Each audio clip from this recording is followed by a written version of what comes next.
बिस्मिल्लाहिर्रहमानिर्रहीम। स्टूडेंट्स, आज का हमारा टॉपिक है रेक्टिफिकेशन और इसकी टाइप्स, और हम इसके जो मुख्तलिफ़ अज्ज़ा होते हैं उनके बारे में देखेंगे कि रेक्टिफिकेशन क्या है, इसके कितनी अक़साम होंगी, और half wave rectification, full wave rectification की मुख्तलिफ़ प्रॉपर्टीज़ को हम देखेंगे। तो सबसे पहले आपको बता दें कि रेक्टिफिकेशन क्या है या रेक्टिफायर्स क्या होते हैं।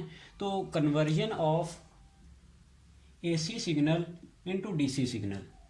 आपके पास किसी भी अल्टरनेटिंग सिग्नल जो होगा उसको डायरेक्ट के अंदर कन्वर्ट करने के लिए, यानी एसी करंट को डीसी करंट में अगर आपने तब्दील करना है और तो उसके लिए फिर हम रेक्टिफायर्स का इस्तेमाल करते हैं, और इस पूरे प्रोसेस को हम रेक्टिफिकेशन का नाम देते हैं। The conversion of AC signal into DC signal is known as rectification. और इसको जिस चीज़ ने रेक्टिफिकेशन करना होती है, the device which perform rectification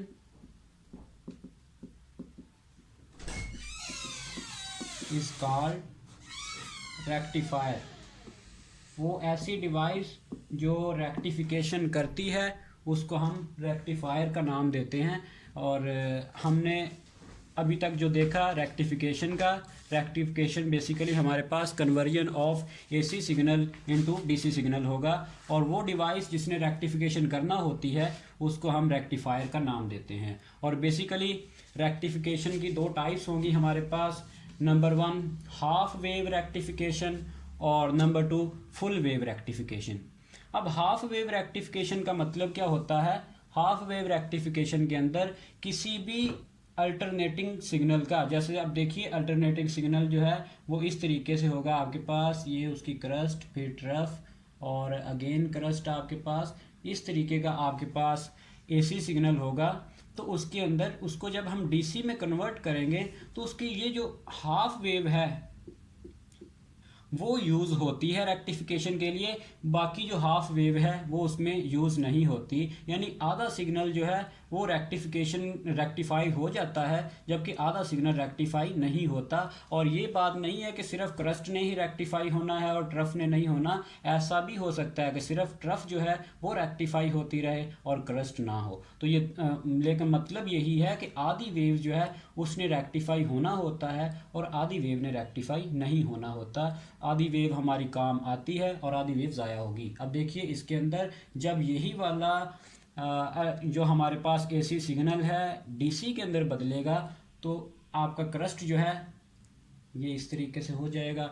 जब ट्रफ आएगा फिर आपके पास कोई भी आउटपुट नहीं मिलेगी, और फिर दोबारा जब क्रस्ट आएगा फिर आपके पास आउटपुट आएगी, फिर ट्रफ आया फिर कोई आउटपुट नहीं मिलेगी। तो इस तरीके से हमने देखा कि रेक्टिफिकेशन जो है वो आधी वेव रेक्टिफाई होती है और आधी वेव रेक्टिफाई नहीं होती।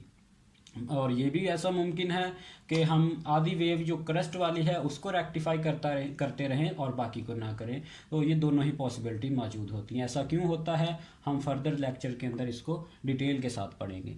और दूसरी बात है फुल वेव रेक्टिफिकेशन। ये रेक्टिफिकेशन की दूसरी टाइप फुल वेव है। यानी ये कुछ हमें बात मुनासिब नहीं लगी कि आधी पावर को तो हम इस्तेमाल करते हैं जबकि आधी पावर को हम इस्तेमाल नहीं कर रहे होते।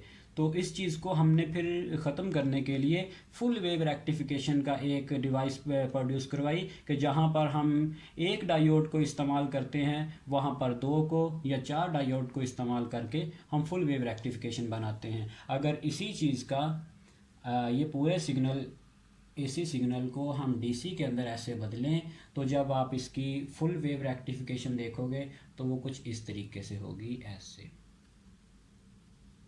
ये यानी आप देखिए क्रस्ट आया तो उसकी आउटपुट मिली, ट्रफ आया उसको फिर उसने रेक्टिफाई करके आउटपुट देगी, फिर क्रस्ट आया फिर आपके पास उसकी रेक्टिफिकेशन मिल गई।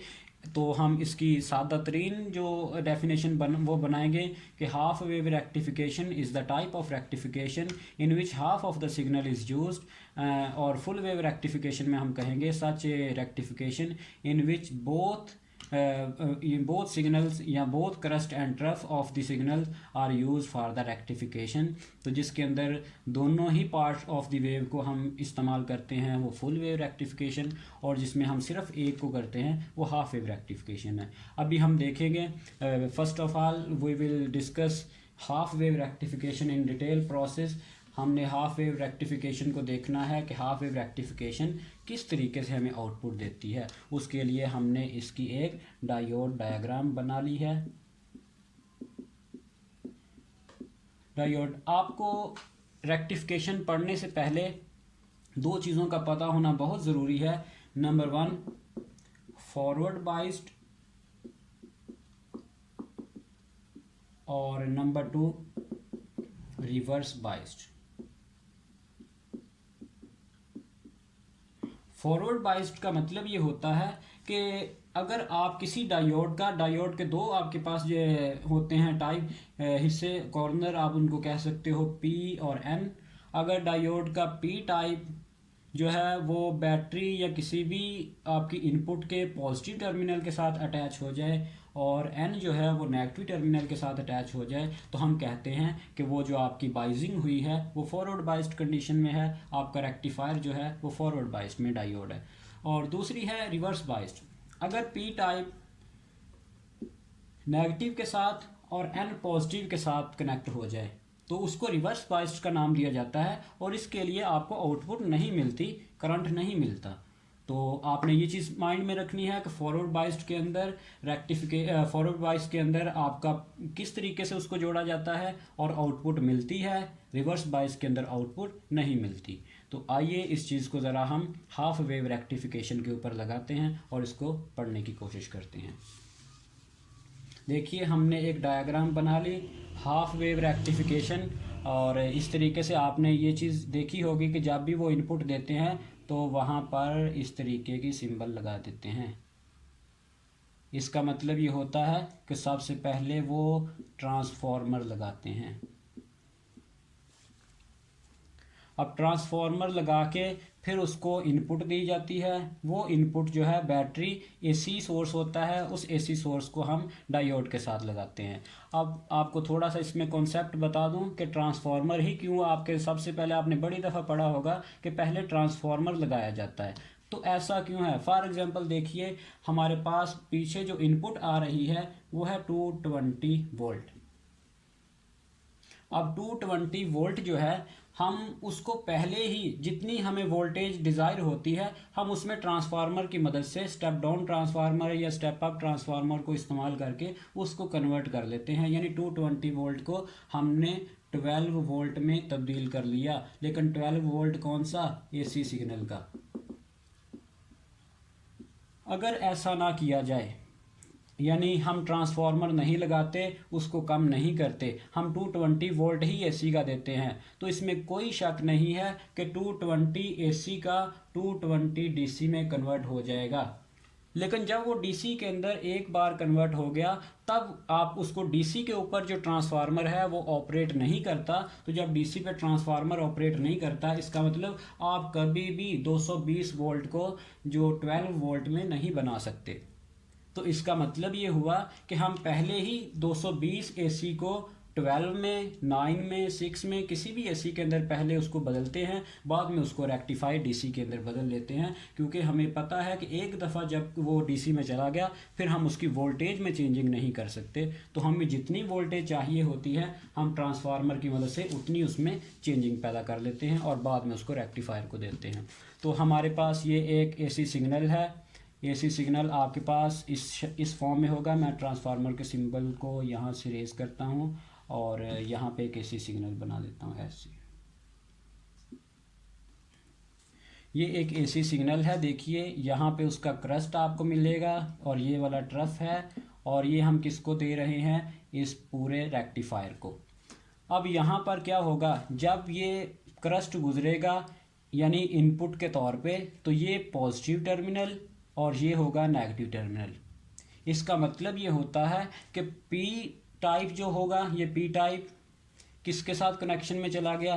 पॉजिटिव के साथ। इसी तरीके से ये N टाइप किसके साथ चला गया? नेगेटिव के साथ। तो आपको फौरी तौर पर यहाँ पे पता चल जाना चाहिए कि जब हमने क्रस्ट दी, क्रस्ट देने से बेसिकली क्या हुआ, पॉजिटिव जो है वो P के साथ, नेगेटिव जो है वो N के साथ कनेक्ट हो गया और डायोड किस कंडीशन में चला गया, डायोड चला गया फॉरवर्ड बाइस्ड कंडीशन में। और जब डायोड फॉरवर्ड बाइस्ड कंडीशन में चला जाएगा तो हमने ये चीज़ देखी कि आपको फौरी तौर पर रेक्टिफायर करंट देगा, आउटपुट मिलेगी और ये वाली आउटपुट मिल गई। फिर आई ट्रफ की बारी।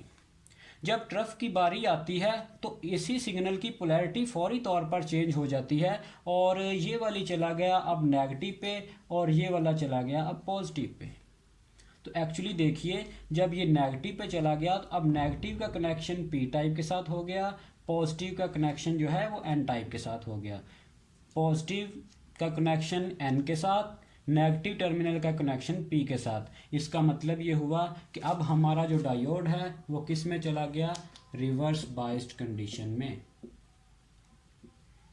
रिवर्स बाइस्ड कंडीशन का मतलब यह है कि हमारा जो डायोड होगा वो कोई भी ऑपरेशन नहीं करेगा, वर्क नहीं करेगा और हमें उतनी देर तक कोई आउटपुट नहीं मिलेगी जब तक क्रस्ट जो है, ट्रफ जो है वो गुजरती रहेगी। फिर दोबारा क्रस्ट आई, फिर P के साथ पॉजिटिव, N के साथ नेगेटिव, अगेन आपको आउटपुट मिली और वो इस तरीके से। तो इसका मतलब ये होता है कि आपके पास देखिए जब हम एक डायोड को इस्तेमाल कर रहे थे तो सिर्फ क्रस्ट के लिए आउटपुट मिल रही थी, ट्रफ की बारी पे कोई आउटपुट नहीं मिल रही थी। तो इसका मतलब एसी सिग्नल की हाफ वेव जो है, एक पूरी वेव जो है उसका हाफ वेव जो है वो रेक्टिफाई हो रही थी, हाफ वेव रेक्टिफाई नहीं हो रही थी। तो इस वजह से हमने बोला इस रेक्टिफिकेशन को हाफ वेव रेक्टिफिकेशन कहते हैं कि वेव का आधा हिस्सा जो है वो तो डीसी के अंदर कन्वर्ट होता रहता है जबकि आधा हिस्सा जो है वो डीसी के अंदर कन्वर्ट नहीं होता। तो ये था आपके पास प्रोसेस या ये वो मैकेनिज़्म था जिसके अंदर डायोड जो है वर्क करता है हाफ वेव रेक्टिफिकेशन के अंदर, क्रस्ट के लिए फॉरवर्ड में, ट्रफ के लिए रिवर्स में। और ऐसा भी हो सकता है अगर हम इस डायोड को ऐसे लगा दें इस तरीके से, ऐसे अगर ये डायोड हम उल्टा करके लगा दें इस तरीके से, यानी इसको P बना दें और इसको N, तो इस तरीके से बना दें, अब आपके पास क्या होगा, अब भी हाफ वेव रेक्टिफिकेशन ही होगी लेकिन आपको सिर्फ ट्रफ मिलेगी, क्रस्ट नहीं मिलेगी। यानी अब आपकी रेक्टिफिकेशन उल्ट हो जाएगी, ऐसे ऐसे होगा फिर वही काम। यानी क्रस्ट जो है वो पहले मिलती थी, ट्रफ नहीं मिलती थी। अगर हम डायोड को चेंज कर लेते हैं तो हमारी ट्रफ जो है वो चेंज नहीं मिलती, तो वो मिलना शुरू हो जाती है और क्रस्ट नहीं मिलती। इसको हम हाफ वेव रेक्टिफिकेशन का नाम देते हैं। तो यहाँ तक हमारा ये था हाफ वेव रेक्टिफिकेशन का मैकेनिज़्म। और अभी हम उसमें देखेंगे कि किस तरीके से हम करंट और वोल्टेज को देखते हैं। जी, तो अभी हम देखेंगे circuit diagram for current end voltage in half wave rectification. Half wave rectification, half wave rectification का मतलब ये है और इसकी करंट और वोल्टेज में मतलब ये है कि कब ये जो डायोड है वर्क करेगा और कब ये डायोड वर्क नहीं करेगा, या इसकी जो हमें आउटपुट में करंट मिलता है और आउटपुट में जो वोल्टेज मिलती है वो किसके बराबर होती है, उसको हमने देखना है आज। तो मैंने एक वही सर्किट डायग्राम दोबारा बनाई लेकिन उसमें थोड़ी सी चेंजिंग की है, इसमें कंफ्यूज नहीं होना। देखिए जहाँ पर इनपुट थी वहीं पर मैंने दोबारा से वही एसी इनपुट लगाई है। ये जो बैटरी का सिंबल मैंने बनाया है, एक्चुअली देखिए जब आप डायोड को इस्तेमाल कर रहे थे हाफ वेव रेक्टिफिकेशन के लिए तो वो आपको करंट देता है डीसी यानी डायरेक्ट करंट, और वोल्टेज डीसी वोल्टेज आपकी होती है उसके अंदर। तो इसका मतलब ये होता है डीसी वोल्टेज या डीसी सिग्नल किससे हमें मिलते हैं, बैटरी से। तो इसका मतलब आपका जो रेक्टिफायर है वो एक किस्म की बैटरी का काम करना शुरू करता है। तो आपने इनपुट, फिर बाद में वो रेक्टिफायर की जगह हमने बैटरी का सिंबल लगाया और बाद में हमने जो आर डी का मतलब जो है कि वो रेक्टिफायर की जितनी रेजिस्टेंस होगी, रेजिस्टेंस ऑफ द डायोड, उसको हमने लिखा। और आर जो है ये लोड रेजिस्टेंस है, जब उसको हमने आउटपुट लेनी है तो वहाँ पर भी एक रेजिस्टेंस को इस्तेमाल किया जाता है जिसको लोड रेजिस्टेंस बोलते हैं, विच इज़ आर। और ये आपकी सर्किट डायग्राम कंप्लीट होती है। By Ohm's law, sorry Ohm's law में नहीं, अब इसको पढ़ेंगे according to the Kirchhoff's law. तो किरचॉफ्स लॉ हम इसके ऊपर लगाते हैं। देखिए किरचॉफ्स लॉ में हम यहाँ से अपना किरचॉफ सेकंड लॉ जो है, किरचॉफ वोल्टेज चेंज जो है, उसका मतलब ये होता है कि voltage change for a close cycle is equal to zero. अब वोल्टेज की चेंज ज़रा हम इस पूरे सर्किट में देखेंगे। हम यहाँ से अपना सर्किट का आगाज़ करते हैं और कैलकुलेशन का आगाज़ करेंगे। अपवर्ड में गए, सबसे पहले हमें रास्ते में आई वी इनपुट, तो वी इनपुट पॉजिटिव में लिखी, माइनस ऊपर गए। तो जब ये हमें रूल का पता होना चाहिए, सेकंड ईयर में भी हैं, कि जब हम हाई पोटेंशियल से लो पोटेंशियल में जाते हैं तो हमारे पास वहाँ पर नेगेटिव साइन लिया जाता है। इसका मतलब ये आपके पास जो होगी वोल्टेज ऑफ द डायोड, इसको मैंने वी डी कह दिया, यानी वी डी नेगेटिव के साथ, क्योंकि पॉजिटिव टर्मिनल से किधर को मूव किया, नेगेटिव टर्मिनल के साथ। और देन आगे है रजिस्टर। रजिस्टर के लिए हमेशा नेगेटिव का साइन लिया जाता है जब आप करंट की डायरेक्शन और कैलकुलेशन की डायरेक्शन एक ही सिमत में हो जाए, तब हमेशा नेगेटिव साइन लिया जाता है। यानी हम जिधर को जा रहे हों, करंट भी उधर को जा रहा हो, तो रजिस्टर के लिए हमेशा नेगेटिव साइन होता है। ये आपने माइंड में रखना है। तो इसका मतलब जो करंट इसमें से पास करेगा वो आई, और इसकी रेजिस्टेंस आर डी, तो आई आर डी, ये वाला नेगेटिव साइन के साथ। अगेन हम इधर आए, रास्ते में फिर दोबारा एक कैपिटल रजिस्टर आया और हमने देखा कि जिधर को करंट जा रहा था उधर को ही हम जा रहे हैं कैलकुलेशन करते करते। तो हमने फिर नेगेटिव साइन लगाया, minus I multiply by resistance, और फिर दोबारा हम लौट के वापस उसी पॉइंट पर पहुँचे तो हमने वहाँ पे देखा इज इक्वल टू ज़ीरो। तो यहाँ से हमने करंट सर्किट के अंदर कितना करंट है उसको कैलकुलेट कर लेना है। तो ये आपका किरचॉफ सेकंड रूल की मदद से आ गया, V I minus V D minus I R D minus I R is equal to zero. ये दोनों इधर ही रहेंगे, ये भी नेगेटिव ये भी नेगेटिव, तो उस साइड पे पॉजिटिव हो गए, आई इनमें से कॉमन कर लिया, और ये इधर मल्टीप्लाई हो गए तो उधर जाके डिवाइड हो जाएंगे। तो मैंने करंट जो आपका निकला वो है V I minus V D over R D plus R. अब यहाँ पे इन टर्म्स को ज़रा देख लें। What is V I? V I आपके पास होगा इनपुट वोल्टेज जो आप उसको प्रोवाइड करोगे। वी डी क्या है? Voltage of the diode. Voltage of diode का मतलब यह है वो वोल्टेज जो आपको देना पड़ी थी डायोड को ताकि वो वर्क कर सके। यानी जैसा कि हमने देखा कि डायोड की वोल्टेज कितनी होगी, जर्मीनियम के लिए पोटेंशियल बैरियर बेसिकली हम इसको बोलते हैं, सिलिकॉन एंड जर्मीनियम। तो सिलिकॉन के लिए आपके पास इसकी वैल्यू होती है 0.7 वोल्ट और जर्मीनियम के लिए होती है 0.3 वोल्ट। ये वी होती है, ताकि पोटेंशियल बैरियर जब तक क्रॉस नहीं होगा आपको कोई आउटपुट मिलने की गुंजाइश नहीं होती। तो I is equal to V I minus V D over R D plus R, और V output is equal to I R. ये हमें ओहम्स लॉ कहता है कि V is equal to I R किसी भी रजिस्टर के लिए। तो V output is equal to I की वैल्यू ये जो लगाई है आपने यहाँ पे वो आप इसमें पुट कर दीजिए, V I minus V D divided by R D plus R multiply by R. तो इसमें हमारे पास जो आर डी होती है, resistance of the diode is very very small then resistor low of the load. यानी लोड रेजिस्टेंस ये जो आर कैपिटल है ये बहुत ज़्यादा होती है एज़ कम्पेयर टू जितनी वो डायोड रेजिस्टेंस शो कर रहा होता है। तो हम कहते हैं चूँकि आर डी बहुत ही कम है हम इसको तकरीबन निगलेक्ट करने की कोशिश करते हैं और हम इसको नियरली इक्वल टू ज़ीरो, और इसको इधर पुट कीजिए तो V output is equal to V I minus V D over zero plus R multiply by R, R के साथ आर कैंसिल हो जाएगा।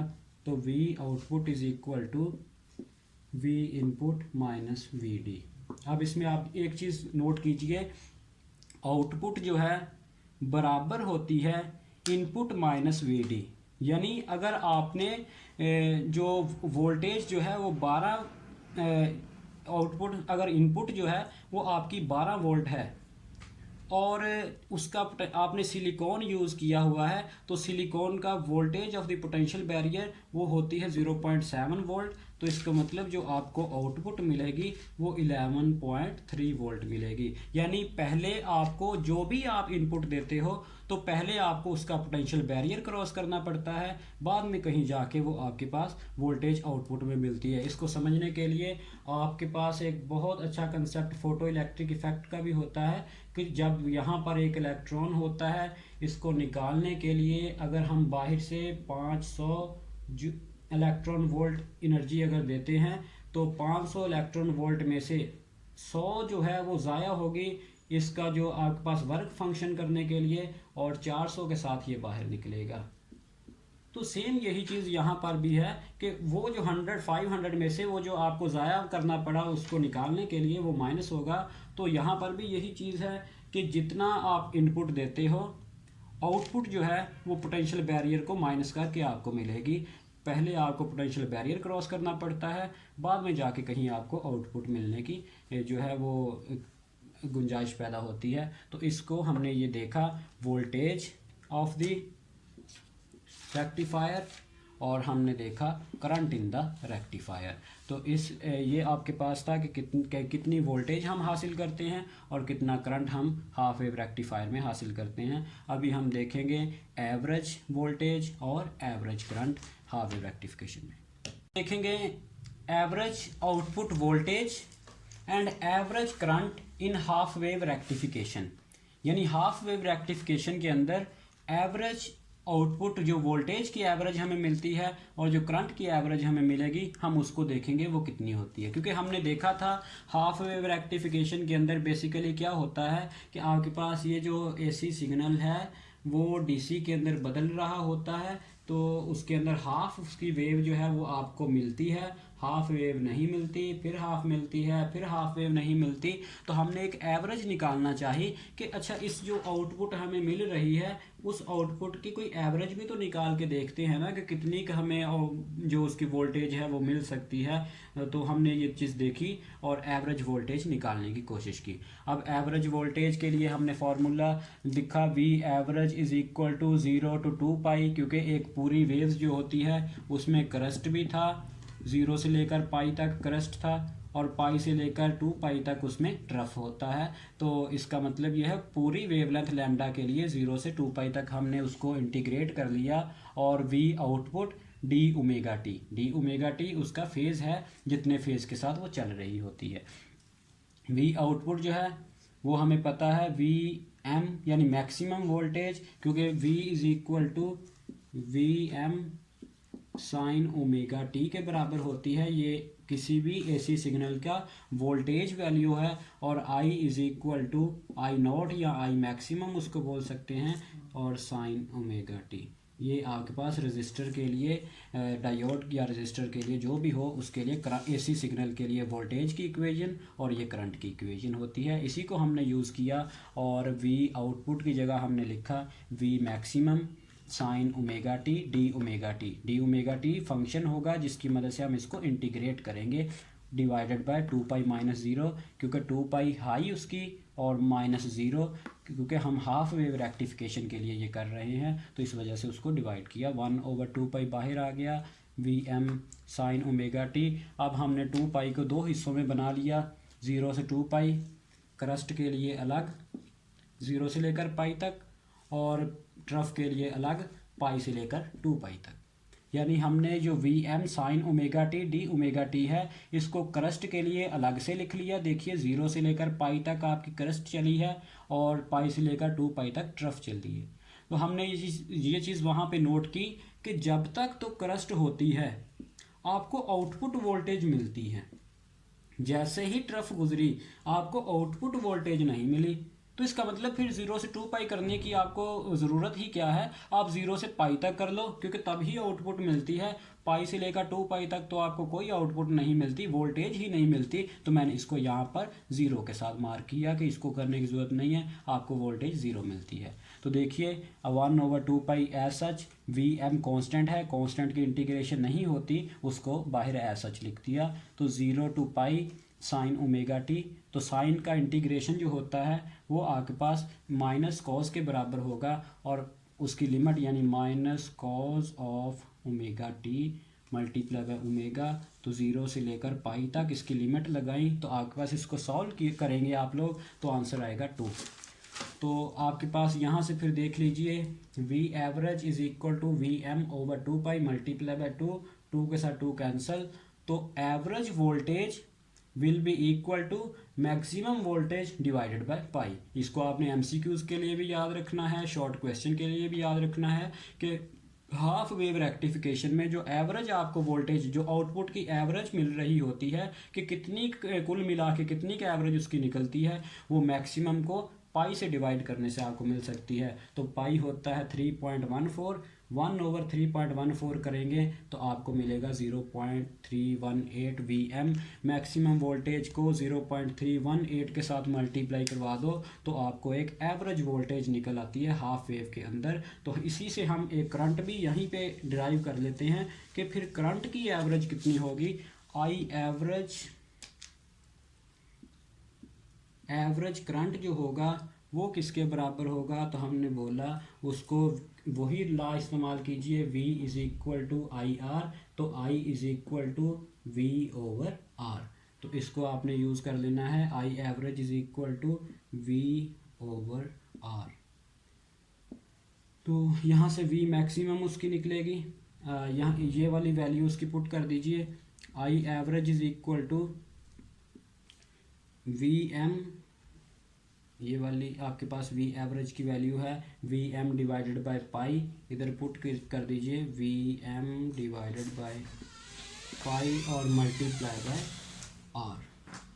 तो आपके पास I average is equal to VM over R। अब यहीं से देख लीजिए V maximum divided by R, तो वो I मैक्सिमम के बराबर होना चाहिए, इसमें बिल्कुल भी कंफ्यूज नहीं होना। I average is equal to V average over R, I maximum is equal to V maximum over R. इसका मतलब इस सारे की जगह हम क्या लिख सकते हैं, I maximum divided by pi. तो इसका मतलब वी एवरेज निकालने के लिए मैक्सिमम वोल्टेज को पाई से डिवाइड करें, आई एवरेज निकालने के लिए मैक्सिमम करंट को पाई से डिवाइड करें। और ये जी तो अभी हम देखेंगे RMS load current and RMS voltage for half wave rectification.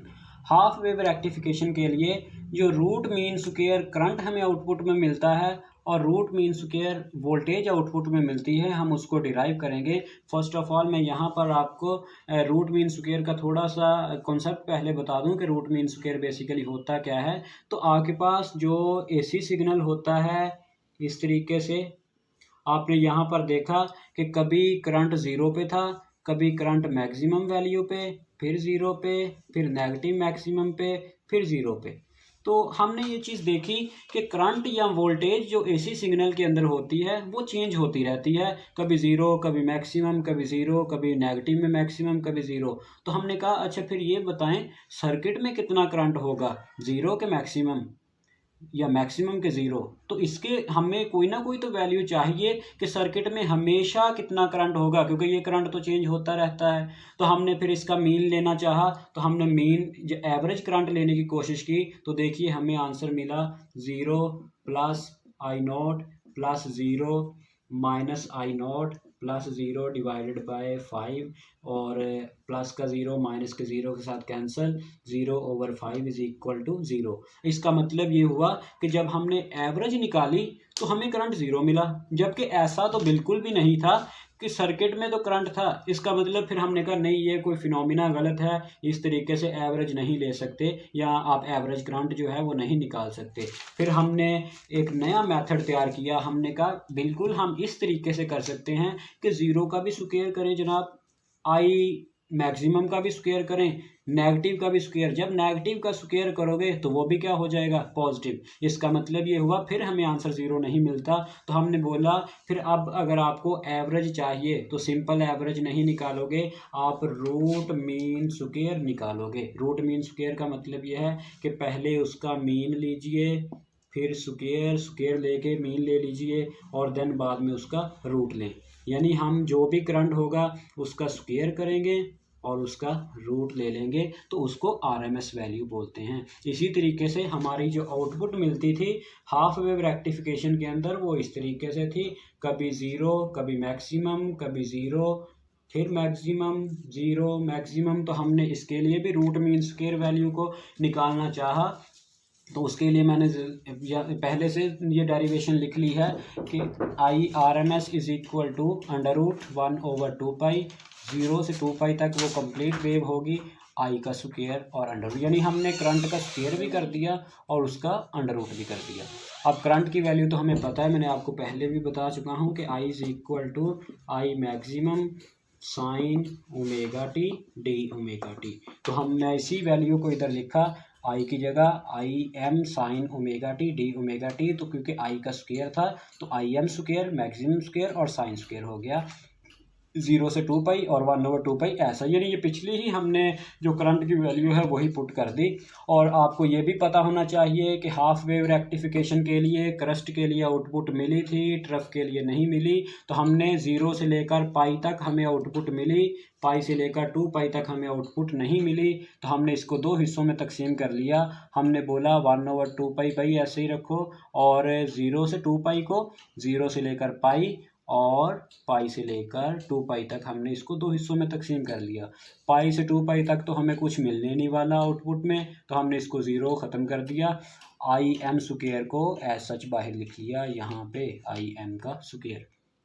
I am square mean maximum current का स्क्वायर डिवाइडेड बाय 2 अब ये जो होता है ना sine square omega T, math वाले जो होंगे उनको अच्छे तरीके से इंटीग्रेशन में पता होगा कि साइन स्क्वायर ओमेगा टी बराबर होता है 1 - cos 2 omega T divided by 2। ये साइन स्क्वायर ओमेगा टी की वैल्यू होती है। इसी तरीके से cos स्क्वायर ओमेगा टी जो होता है वो 1 + cos 2 omega T divided by 2 के इक्वल होता है। लेकिन हमें इसकी ज़रूरत नहीं है, हमें किसकी ज़रूरत है, साइन स्क्वायर ओमेगा टी की। तो हमने वहाँ पर इसकी वैल्यू पुट कर दी। इसको आप सॉल्व कीजिए 0 से पाई तक इंटीग्रेट करके, क्योंकि ये 2 जो है कांस्टेंट है, ये बाहर आ गया। तो बाहर आपके पास यहाँ पे बन गया 4 और इस सारे को सॉल्व करोगे 1 - cos 2 ओमेगा टी को मैं इंटीग्रेट करोगे तो आपको आंसर मिलेगा पाई। जब लिमिट पुट करोगे आप लोग तो पाई के साथ पाई कैंसिल, और आपके पास आया maximum current square divided bye 4, और वो अंडर रूट वैसे का वैसे ही वो कहीं नहीं गया, उसको मैंने 1/2 में लिख दिया। तो 1/2 यानी इसका अंडर रूट सॉल्व करते हैं तो RMS value of current is equal to maximum current divided by 2। ये चीज़ आपने नहीं बोलनी कि एवरेज करंट जो होगा वो मैक्सिमम करंट डिवाइडेड बाय पाई होगा, आरएमएस करंट जो होगा वो मैक्सिमम करंट डिवाइडेड बाय 2 होगा। इसका मतलब ये होता है कि आपको जो आरएमएस करंट मिलेगा, जितना सर्किट में मैक्सिमम है उसको 2 से डिवाइड करो, वो आपको आरएमएस करंट देगा। इसी तरीके से यहीं पे वोल्टेज का ज़रा देख लेते हैं कि वोल्टेज क्या होगी। तो कोई इसमें परेशानी वाली बात नहीं है, आपने लिखना है V R M S, V is equal to I R, तो V R M S is equal to I R M S multiply by R output में। तो V R M S is equal to I की value लगाइए, I maximum divided by 2 और are वैसे का वैसे, तो I maximum multiply by R, V R M S is equal to I multiply R V maximum divided by 2। इसका मतलब ये हुआ वोल्टेज की आर एम एस निकालनी हो तो मैक्सिमम वोल्टेज को 2 पे डिवाइड करें, और R M S of current निकालना चाहें तो R M S of maximum current को 2 पे डिवाइड करें, तो करंट का रूट मीन स्क्वायर निकल आएगा। यानी आपकी वो जो एवरेज निकालना चाहते थे, कभी 0 कभी मैक्सिमम, तो हालांकि ये डायरेक्ट ही होता है, कोई शक नहीं है इसमें। आपको ये होगा कि इसी चीज़ को तो हमने ख़त्म किया था, ये चेंजिंग को देखिए, ये आपके पास इस तरीके का करंट होता है। हमने इसको रेक्टिफाई किया, लेकिन इसमें कुछ ना कुछ एसी के कंपोनेंट फिर भी रहते हैं, जिसको हम बोलते हैं फ्लक्चुएट करना, और फ्लक्चुएशंस होती हैं, फ्लक्चुएट करना होता है। तो इसका मतलब इसके अंदर डीसी के कंपोनेंट फिर भी रहते हैं, जो इसको मैक्सिमम 0, और बाद में हम फिल्टर सर्किट लगाते हैं, वो हम फर्दर पढ़ेंगे उसके बारे में भी। तो इस तरीके से हम इसको स्टेबल कर लेते हैं, तब ये मुकम्मल तौर पे प्योर डीसी बनता है। अभी ये डीसी तो है, लेकिन इसके अंदर एसी भी होता है। इतना अच्छे से ये डीसी नहीं बना हुआ, इस वजह से हम कहते हैं कि हमें इसका रूट मीन स्क्वायर लेने की ज़रूरत पड़ती है, तो वो मैक्सिमम करंट को 2 पे डिवाइड करते हैं। और ये था हमारा रूट मीन स्क्वायर करंट और वोल्टेज के बारे में।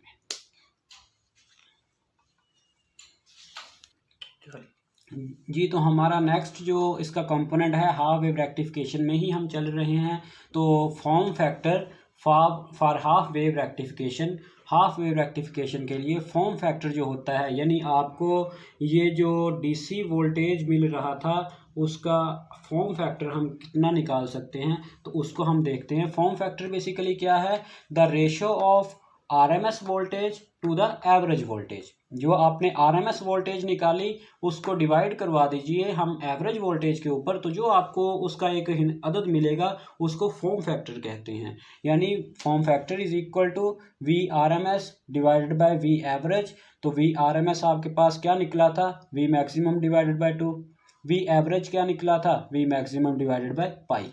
तो वी मैक्सिमम से वी मैक्सिमम कट गया तो आपका फॉर्म फैक्टर हो गया पाई बाय 2, और पाई बाई पाई की वैल्यू लगाइए 3.14। इसका मतलब फॉर्म फैक्टर जो है वो 5.17 है, जो कि ग्रेटर देन 1 है। एक चीज़ आप माइंड में रखिएगा, फॉर्म फैक्टर जो है वो ऑलवेज ग्रेटर देन और इक्वल टू 1 होता है। ये कभी 1 से कम नहीं हो सकता, क्योंकि आरएमएस जो वैल्यू होगी वो एवरेज वैल्यू से हमेशा ज़्यादा होती है। आरएमएस वैल्यू एवरेज वैल्यू से हमेशा ज़्यादा होती है या उसके इक्वल हो सकती है। इस वजह से हम कहते हैं कि फॉर्म फैक्टर जो है वो हमेशा 1 से इक्वल। अगर आपके पास कोई इस तरीके की स्क्वायर वेव हो ऐसी, उसको आपने कन्वर्ट किया हो डीसी के अंदर, यानी स्क्वायर वेव को हमने डीसी में कन्वर्ट किया हुआ है, वो इस तरीके का आपको सिग्नल देगी। तो इसके लिए हम स्क्वायर वेव के लिए जो फॉर्म फैक्टर निकालते हैं, तो याद रखिए जब हमारे पास स्क्वायर वेव होती है उसकी वी आरएमएस, क्योंकि ये कोई फ्लक्चुएशन नहीं देती, इस तरीके से होती है, तो वी आरएमएस बराबर हो जाती है वी एवरेज के। तो हमें उसका फॉर्म फैक्टर जो है वो इक्वल टू 1 मिलता है। तो स्क्वायर वेव के लिए आपने याद रखना है फॉर्म फैक्टर 1 होता है। बाकी हाफ वेव रेक्टिफिकेशन के लिए फॉर्म फैक्टर जो है वो ग्रेटर देन 1 होगा, विच इज़ इक्वल टू 5.17। और इसके लिए हमें एक रिलेशन निकला हाफ वेव रेक्टिफिकेशन के लिए वी आर एम एस। इसको ज़रा आप पुट कीजिए उस फॉर्मूला में, form factor is equal to V R M S divided by V average, और फॉर्म फैक्टर है 1.71 is equal to V R M S voltage over V average voltage. V R M S is equal to 1.57 V average. इसका मतलब यह है कि जब भी half wave rectification के लिए आपको आरएमएस वोल्टेज निकालनी है न्यूमेरिकल्स में, या फिर किसी भी आप एग्जाम में एमसीक्यूज आ सकता है क्वेश्चन, इलेक्ट्रॉनिक्स में ये काफ़ी मशहूर है इसके बारे में कि यहीं से क्वेश्चन एमसीक्यूज बनाते हैं। तो वी आरएमएस अगर आपको निकालने के लिए पेपर में देते हैं तो आपने एवरेज जब दी होगी उसको 1.57 से मल्टीप्लाई करवा दीजिए तो आपको रूट मीन स्क्वायर निकल आता है। एवरेज को 1.57 से करवाओगे तब आपको रूट मीन स्क्वायर वोल्टेज निकलेगी। इसी तरीके से आई आर एम एस भी आपको यही मिलेगा 1.57 आई एवरेज। एवरेज करंट को भी 1.57 से निकालो तो करंट का भी रूट मीन स्क्वायर आपको निकल आएगा। तो ये था हमारा टॉपिक जी। तो अभी हम देखेंगे रिपल फैक्टर्स के बारे में, यानी हम पढ़ रहे हैं half wave rectification. Half wave rectification में रिपल कितने होते हैं, रिपल फैक्टर कितना होता है। रिपल फैक्टर का मतलब यह है, देखिए हमारे पास एक वेव पैदा हुई थी हाफ वेव रेक्टिफिकेशन के अंदर, जिसमें आधी इस तरीके से, फिर मिली आउटपुट, फिर आउटपुट नहीं मिली थी, फिर दोबारा। तो अब ये चीज़ देखिए, ये जो आइडियल आपके पास मिलेगी आउटपुट वो इस तरीके से होनी चाहिए, ऐसे, जिसमें बिल्कुल भी फ्लक्चुएशन ना होने के बराबर हो। लेकिन आप ये देखिए यहाँ पर ये ऐसे गई, फिर इस तरीके से है, फिर इस तरीके से है। इसका मतलब ये हुआ रेक्टिफिकेशन से एसी डीसी के अंदर कन्वर्ट तो हुआ, लेकिन फिर भी उसके अंदर एसी के कुछ ना कुछ कंपोनेंट्स जो हैं वो बाकी रहते हैं। तो हमने ये देखा percentage of AC in output DC, यानी percentage of AC components in DC output. जो आपकी डायरेक्ट करंट आउटपुट आपको मिली उसके अंदर कितना एसी है उसको आप कैलकुलेट कर लो तो उसको आप रिपल फैक्टर कहते हो। जितना रिपल फैक्टर ज़्यादा होगा उतनी रेक्टिफिकेशन जो है वो कम होती है, यानी वो आपके पास एक अच्छी चीज़ नहीं होती, क्योंकि हमें डीसी चीज़ चाहिए थी तो उसमें मिलावट आ रही होती है एसी की। इस चीज़ को ख़त्म करने के लिए फिर हम फ़िल्टर सर्किट लगाते हैं, वो किस तरीके से काम करते हैं ये एक अलग बहस है।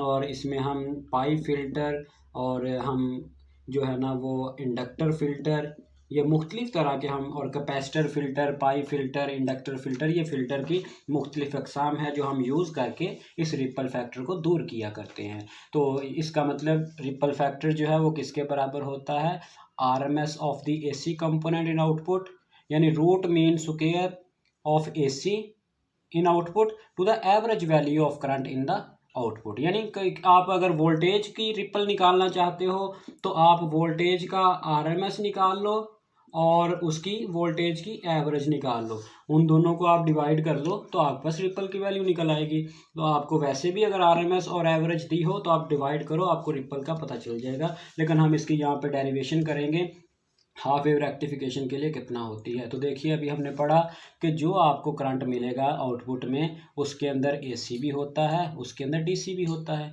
तो हम AC को कैलकुलेट करते हैं, क्योंकि AC कैलकुलेट कर दिया तो एवरेज से डिवाइड कर देंगे।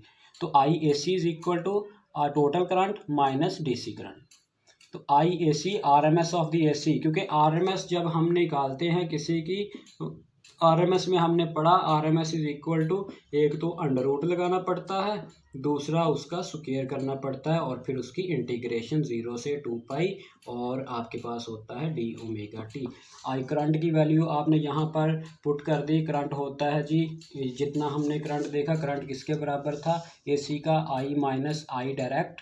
तो इस आई स्क्वायर की जगह हमने I माइनस आई डायरेक्ट जो है उसका स्क्वायर कर दिया, A माइनस बी का होल स्क्वायर। इसको लिख सकते हैं 1/2 पाई, वैसे का वैसे देखिए 0 से 2 पाई तक इंटीग्रेट किया हुआ है। तो हम ये पढ़ चुके हैं कि आधी वेव मिलती है आधी नहीं मिलती। तो 0 से पाई तक मैंने रखा है, पाई से 2 पाई तक मैंने लिखा ही नहीं है, क्योंकि मैं आपको बता चुका हूँ कि वो 0 हो जाता है। तो इसका A minus B square, A square plus B square minus 2AB और d ओमेगा t, वैसे का वैसे ये है 2I और IDC। यहाँ से जब आप इसकी इंटीग्रेशन सॉल्व करते हो, ये हम पहले सॉल्व कर चुके हैं कि आप 1/2 पाई अंडर इंटीग्रेशन 0 से लेकर पाई तक I स्क्वायर और d omega t under root, ये सारा जब हमने सॉल्व किया था पिछले मरहले के अंदर, तो हमने देखा ये IRMS के बराबर निकलता है। तो इस वजह से हम इसको यहीं पर लिख लेते हैं कि ये सारा जो है, और इसका यहीं पे 1/2 भी होगा, इसको नहीं भूलना आप लोगों ने, 1/2। तो ये IRMS का स्क्वायर माइनस IDC का स्क्वायर, यानी इसको करोगे ये सारा आपके पास सॉल्व करके आंसर आएगा। ये था अल्टरनेटिंग करंट की RMS वैल्यू। अब हमने इसके अंदर देखिए RMS वैल्यू को जब एवरेज वैल्यू से डिवाइड करेंगे तो आपको गैमा मिलता है, गैमा मीन रिपल फैक्टर। तो गामा इज इक्वल टू, ये तो आपके पास निकला IRMS का स्क्वायर माइनस IDC का स्क्वायर डिवाइडेड बाय इसका 1/2 वैसे का वैसा डिवाइडेड बाय I एवरेज, यानी एवरेज से डिवाइड कर दी, क्योंकि इसकी डेफिनेशन ही ये है कि RMS को एवरेज से डिवाइड करो, गामा निकलता। तो मैंने डिवाइड कर दिया, ये जो एवरेज निकला RMS निकला था उसको एवरेज से डिवाइड किया, तो मैंने गामा बना के लिख लिया।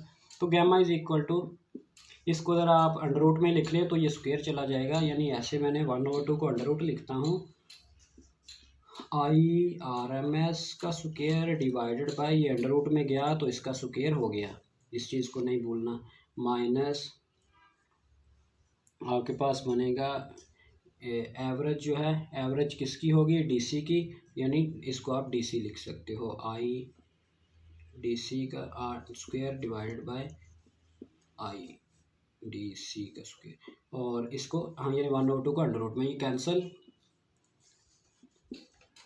Gamma is equal to under root IRMS square divided by I average का स्क्वायर DC में -1 तो which is equal to under root, ये आपके पास जो है यानी RMS² डिवाइडेड बाय डायरेक्ट में तो आपके पास ये निकल आता है फॉर्म फैक्टर के इक्वल। तो इसको हम लिखते हैं फॉर्म फैक्टर -1। फॉर्म फैक्टर हमें कितना मिला था, तो गैमा को इसको मैं इस यहाँ पे रेज करके लिख रहा हूँ। तो आपके पास फॉर्म फैक्टर की वैल्यू कितनी थी हाफ वेव रेक्टिफिकेशन के लिए? हाफ वेव रेक्टिफिकेशन के लिए फॉर्म फैक्टर आपके पास निकला था 1.57 जो हमने अभी किया उसका स्क्वायर -1। तो गैमा इसको सॉल्व कीजिए तो आपके पास गैमा आया 1.21। इसका मतलब हाफ वेव रेक्टिफिकेशन के लिए जो रिपल फैक्टर होता है वो 1.21 होता है। इसकी परसेंटेज निकालिए, ripple percentage is equal to 1.21 multiply by 100। तो रिपल फैक्टर जो है वो 121% होता है। यानी आप देख लीजिए कि जो आपके पास मिलेगा आपको DC, उसके हिसाब से AC उसमें कितना होता है, 121% आपका AC होता है। तो इसका मतलब जो DC के अंदर हाफ वेव में AC बहुत ज़्यादा होता है, तो इस वजह से ये कोई अच्छा मैकेनिज़्म नहीं है। तो इस वजह से हम बोलते हैं कि जो सिंगल रेक्टिफिकेशन होती है कि ये ज़्यादा मौसर नहीं है, इसलिए हम उसको दूसरे जो है मेथड जो है हमारा फुल वेव रेक्टिफिकेशन उसको ज़्यादातर इस्तेमाल करते हैं। तो यहाँ हमारा टॉपिक मुकम्मल होता है, हाफ वेव रेक्टिफिकेशन वाला टॉपिक।